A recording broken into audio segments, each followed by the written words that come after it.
Bible مقدس کی 27ویں کتاب دانیل کی کتاب۔ مختصر تعارف۔ دانیل کی کتاب اس زمانہ میں لکھی گئی جب یہودی ایک بت پرست بادشاہ کی ماتحتی میں سخت اذیتیں اور ظلم برداشت کر رہے تھے۔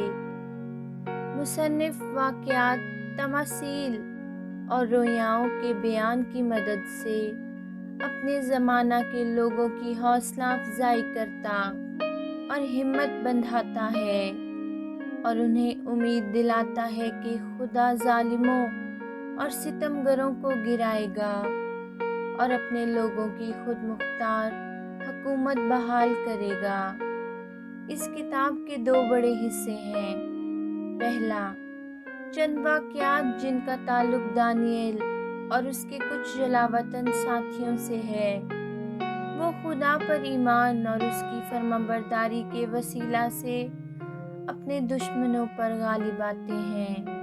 یہ واقعات بابل اور فارس کی سلطنتوں کے دور میں ہوئے۔ دوسرا، رویاؤں کا سلسلہ جو دانیل نے دیکھا، جن میں علامتوں کی مدد سے یکے بعد دیگرے کئی سلطنتوں کے عروج و زوال کو پیش کیا گیا ہے۔